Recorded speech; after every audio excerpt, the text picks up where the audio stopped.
We're both in the car. I'm driving. The trip is going well. We're listening to our favorite songs, and we come to a red light.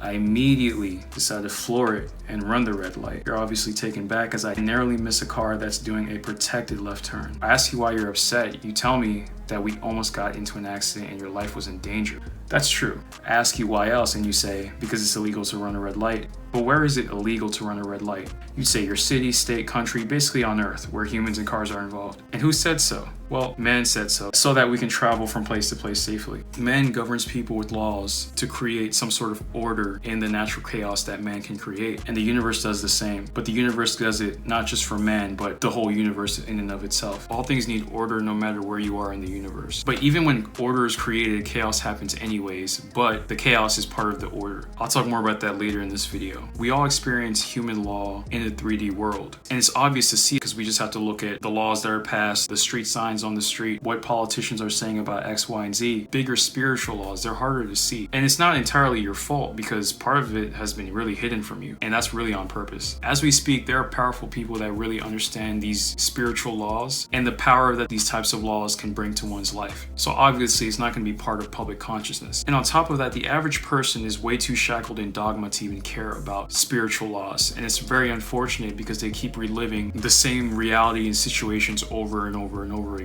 Fortunately, you're in this video. Take every single spiritual law I mentioned in this video seriously and just be very open-minded for the remainder of this video because I can guarantee you by the end of it, there's going to be at least 5 things that are going to blow your mind. Number 1, the law of assumption. The law of assumption mainly states that when you believe something already exists in your life, you'll manifest it into existence. It's about living with the end in mind. But there's a caveat to this. It's not just about thinking of the end in mind. Anybody can think of the end in mind. That's not what actually makes a change. It's about generating a feeling associated with that thought. Remember, the mind and body can't distinguish reality between imagination. And that actually gives us an amazing opportunity to bring forth the things that we want. When a feeling is involved, the lines between reality and imagination get blurred. So I'll give you an example. Say you want to visit a certain country one day. Well, how would you feel being in that country right now? What would it look like and what would you do? Who would you be with? What ordinary things would happen? Think about it, feel it, and assume you're already there. You'll start seeing opportunities and synchronicities to start to occur. Here's a quote by Neville Goddard. The man who at will can assume whatever state he pleases has found the keys to the kingdom of heaven. He means the kingdom of heaven as in your desires. If you can assume that your desires are already here with the thinking and feeling that's associated with it, the actions that you take towards that are going to be very natural and they're going to come. And also the opportunities, you're going to start to notice them or they'll just appear. Here's another quote. Your assumption to be effective cannot be a single isolated act. It must be a maintained attitude of the wish fulfilled. Exactly. Maintained attitude, thought and feeling. If you have a thought and feeling of a certain assumption that you want to happen in your life, if you only do it for some time or you're constantly like checking to see if it's appearing, then that's not an assumption anymore, right? Because when you assume something to happen already, you're not even really thinking about it too much. It's just already there. Think about a treasured possession of yours. Like let's say you love your AirPods, for example. You already have your AirPods. It's a normal part of your day. You put them on, listen to your favorite song, and it's a daily part of your life. That's the same thing you would imagine a certain desire of yours, whether it's a material desire or a situational desire. It's also important to not get sucked into the matter or the 3D as in the present time around you because you don't have it right now. So if you focus too much on the right now, you'll end up being discouraged from your assumption. So you have to act as if the present time right now is actually the past and you're actually living in the future because you're living with the end in mind. It's all about normalizing your desire and the outcome that you want. So for example, if you want to get a nice home one day and it's a nice big home and it's beautiful, okay, think about that. Assume the family you'd have in that home. Assume how the home would look. Assume the location. Assume how you would feel with that home. And also normalize it. In your home, you chill, you do different things, you invite guests, you work out at home, you do all sorts of things. You do normal stuff in your dream home. Another thing is giving it time and being confident in your assumption is very key. Even looking for small things like evidence, it gives you more conviction in your assumption. And these little things give you that strong willpower to continue using the law of assumption because you're seeing your desires materialize. The reason why we use imagery in the law of assumption is to conjure up an emotion that helps the assumption. We humans are emotional first. When something has an emotional impact on us, our brain just memorizes it and it stores it in and it's like, whoa, this situation had an emotional impact on me. whether it was positive or negative. You embed that situation and the brain starts to connect that emotion to the situation. It starts to piece it together. Okay, this situation created this emotion. What is this situation exactly? Once this makes such an imprint on the brain takes it more seriously in terms of being part of reality. So whatever is real to us is reality. And how do we usually take in reality? Well, we take it in through our five senses. So that means if we can include as much of the five senses as possible in our assumption, it makes it more real and more likely to take place. It makes more of an imprint in the mind. With imagery and this emotional impact, it makes the conviction in your assumption more unparalleled. Like, you couldn't tell your psyche anything negative about the assumption because the assumption has made such an imprint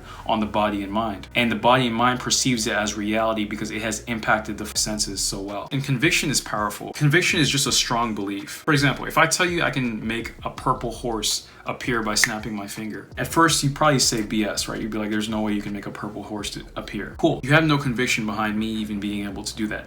Let alone, you don't even have a belief in me being able to do that. But let's say I'm a magician and I can actually do this, and you're standing in front of me and I snap my fingers and a purple horse appears. In your very eyes, you're looking at this purple horse. It's a horse for sure. It's purple for sure. You're touching it and it feels like a horse, and you're smelling it and it smells how a horse would smell. Hopefully you're not tasting it.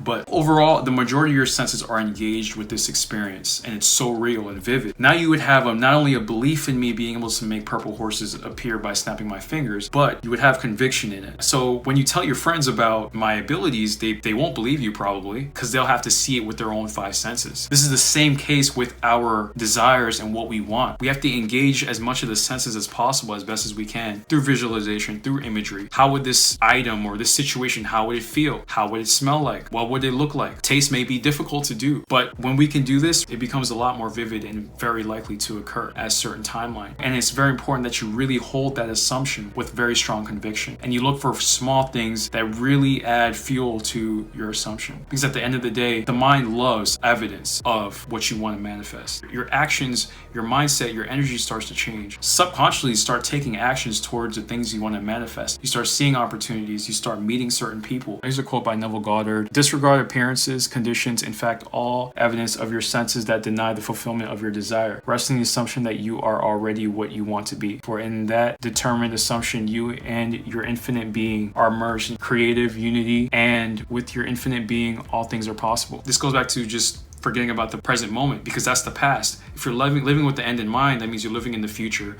You're not living in the present, which is the past. So your emotions and your five senses would not be fixated on the now, the past. They'd be fixated on the five sensory experience in the future. Next, the law of intention and desire. Everything that was, is, or will be begins with an intention. An intention is just a thing intended, an aim, or a plan. Intending is the foundational part of an achievement because you're looking to get this thing done. You have a plan for it. When you marry desire and intention, you'll start taking the necessary steps to achieve something because it's the building block, it's the foundation of you bringing forth a desire or bringing forth a goal. At the end of the day, you can have desires all day, but without an intention, without a plan towards it, that desire is just going to be wishful thinking. And I think that's where a lot of people fall prey to certain like law of attraction and manifestation things. They just think if they imagine something to happen and they just breathe in and out, that it's just going to occur. But that's not the case. If you ever started something and you never finished it, it's because you had the desire, but your intention wasn't there. Your reason why you're doing it and your plan to get it done, it wasn't there. And this intention, it needs emotion. You'll see a theme in my videos. It's the power of emotion when we're trying to bring things forth. Add emotion to your intention and this will drive you, this will give you a deep why. This isn't motivation. This is a long-term inspired emotion that is tied to the intention that you're setting out to do, because motivation isn't reliable. Motivation is like you watching a YouTube video and then you click off and then you're motivated for like 30 minutes and then you're not motivated anymore and you don't feel like taking action on anything. An inspired emotion, that's a lot different from motivation. With an intention, you start planning, you start making moves, and you start seeing opportunities. Next, the law of cause and effect. For every effect, there's a definite cause. Likewise, for every cause, there's a definite effect. Let's talk about Newton's first law of motion, the law of inertia. Quote, an object at rest stays at rest, and an object in motion stays in motion with the same speed and in the same direction unless acted upon by an unbalanced force. Pretty understandable. I think we all learned that in grade school. But cause and effect goes further than just objects, obviously. How you are internally has an effect on the world, but also on yourself. Here's a thought experiment. Think negative thoughts for just 5 seconds. You're gonna feel it in your body, and maybe it could put put you in a certain mood for half the day, depending on how good you are at regulating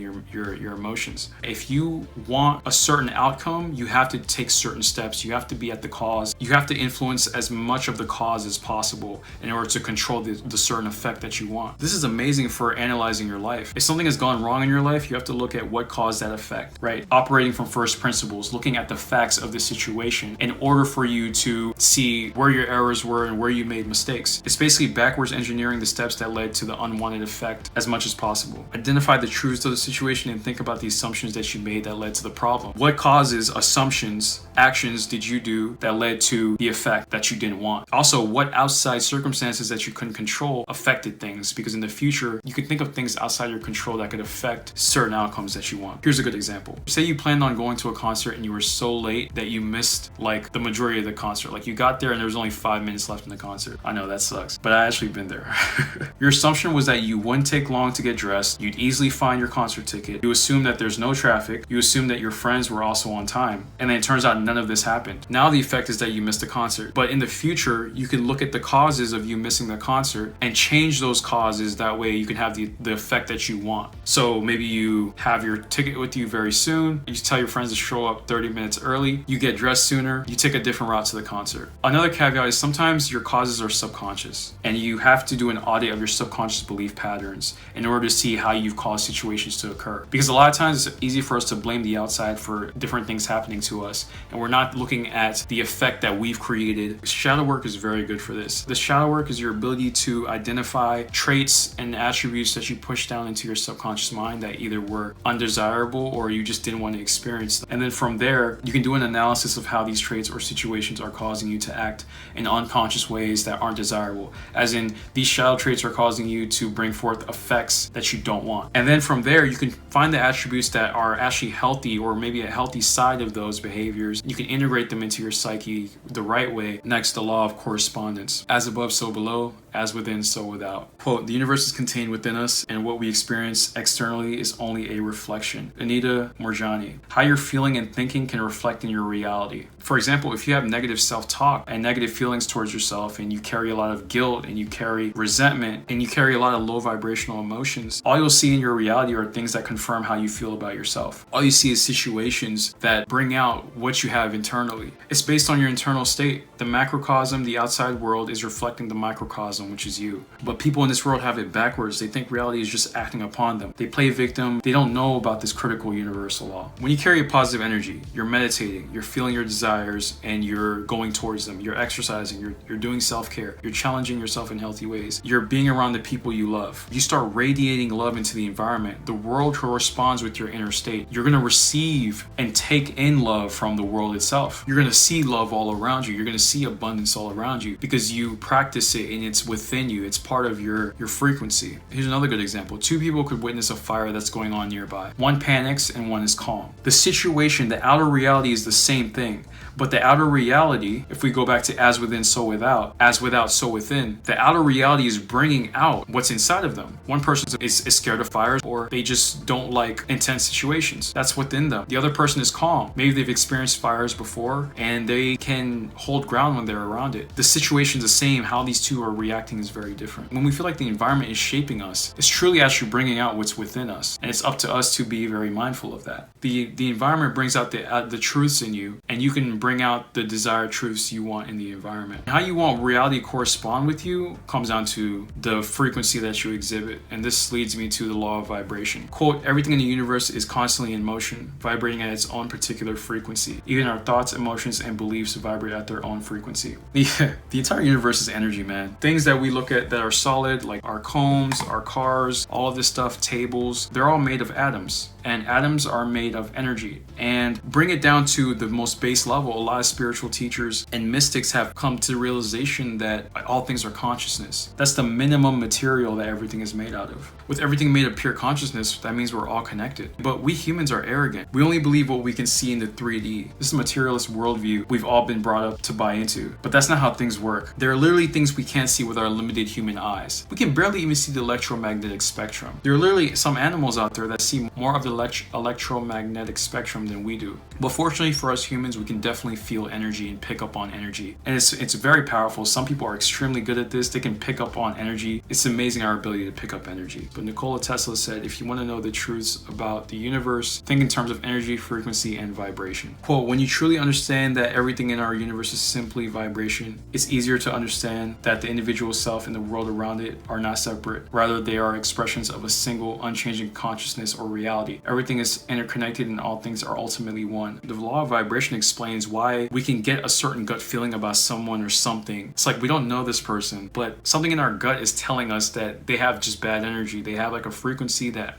you shouldn't be around. And energy and emotions are very interconnected. In fact, it's said that emotions are just energy in motion. And there are certain emotions that relate to certain frequencies, certain levels of consciousness. I'll put a chart right here. So there are lower vibrational frequencies like fear, desire, and pride. And then there are higher like joy. Here's a quote I really like. The only difference between one object and another is the rate of its vibration. Even solid objects that we perceive as static, such as cement or a desk, are vibrating at a low speed. Your body, on the other hand, vibrates at an extremely high rate. Our thoughts, like everything else in the universe, are energy, and they vibrate at different frequencies depending on the nature of the thought. Our thoughts are cosmic waves that are so powerful that they penetrate all space and time, and our thoughts and feelings control the vibration of our body. We have the power to dictate the frequency of our being by choosing and directing our thoughts. Your emotional states dictate the vibration that your body is in, and to a large extent, these vibrations dictate how you experience life because they set up resonance with anything that is on the same frequency. So when it comes to our goals, when it comes to the people we're around, we have to understand that our frequencies are aligned with them. So this is why you hear that adage, show me your 5 friends and I'll show you your future. There's a certain vibration level that a certain friend group can align with. And if you're looking to take your life to the next level and your friend group doesn't align with that, then they're not at the vibration level that they need to be. They're not thinking the thoughts, feelings, and doing the actions that the ideal version of you would be doing. And since they're not doing that, they wouldn't be a match of the ideal version of you, especially if you're truly looking to be the ideal version of you. Think about that. Why do you think haters can easily hang out with each other? They're all hating on a certain thing, directly hating on it, right? They have certain thought forms and energies and negative energy towards something, and it matches. Why do you think winners can hang out with one another? It's because they have certain energies and thought forms and emotions around winning that match. So when they talk about a successful thing they've done, the other person that's hearing that success smiles and they can appreciate that. Whereas if the winner is talking to a hater, the hater is going to absolutely hate what the winner is saying because the vibrations are not aligned. Next, the law of gender. Now, this isn't referring to gender in the traditional modern way we do refer to gender as man and woman, etc. The law of gender doesn't mean man or woman. This means masculine energy and feminine energy. And in fact, everyone both has degrees of masculine and feminine energy within them. It's just that on average, women have more feminine energy than masculine energy and vice versa. But there are men out there that just happen to carry more feminine energy than masculine energy. So it's not gender specific, it's just common that it says it's certain genders carry more of the corresponding energy. Quote, the law of gender is a representation of the two opposing types of energy, one that nurtures and one that drives. Balancing both these energies are crucial because there are times in your life where you will need to do so. There are times in your life where you need to be more in your masculine energy, and times where you be more in your feminine energy. A good example of how the law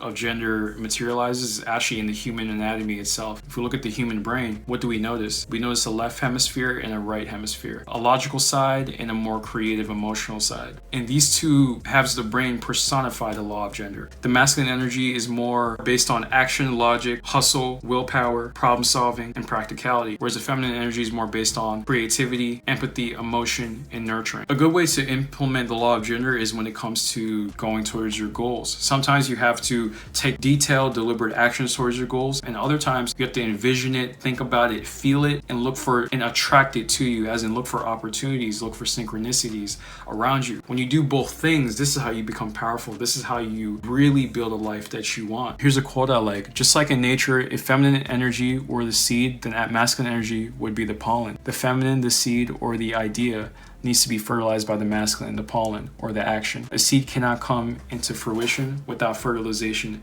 and pollen is useless without a seed to pollinate. In other words, nature requires both masculine and feminine energies in equal amounts to thrive. Our world and our feeling of fulfillment requires us to pull from both energies in any given situation in order to manifest the things we want. Our goal is to achieve balance between the two in our lives. And the law of gender is really a microcosm of a greater spiritual law, which is the law of polarity. polarity. Quote, the law of polarity states that there is an opposite for everything in our world. This is necessary for balance within our universe. Everything has a duality and a built-in opposite that cannot exist without the other. If one side of anything has the potential to exist, by law, the polarity opposite expression has to exist also. And think about it, can you actually know what joy and happiness is without experiencing sadness and misery? No, because you'd always be in that state. And in fact, you couldn't really even appreciate it as much because there's no duality with sadness and discontentment. You wouldn't really know what it is because it'd be such a normal part of you. It's this spectrum. The two operate on the same spectrum. And this brings me back to chaos and order. You have to have both. You can bring order to the chaos as much as you want, but some sort of chaos will always happen. And this brings me to the topic of entropy. Entropy is simply the idea that things naturally head towards chaos. So for example, if you haven't cleaned your car in months, it's going to get very dirty. If you haven't brought your car to the mechanic in months, there's probably going to be a problem with it. If you're not working on your relationships continually, they might start falling apart, or they might not be as great as you would like. If you don't clean your house, it's going to get dirty. Things head towards chaos, but we have to bring order to it. And then when we bring the order, we can really appreciate the order because the chaos is there. So we need both. Just like predators need prey in nature. You know, without prey, the predators wouldn't even be alive. They wouldn't have anything to eat. And without the predators, the prey wouldn't be able to evolve to what they are right now, because prey tend to evolve into better versions of themselves because they don't want to die, or they want to carry their genes on. They want to survive. There's no night without day. There's no birth without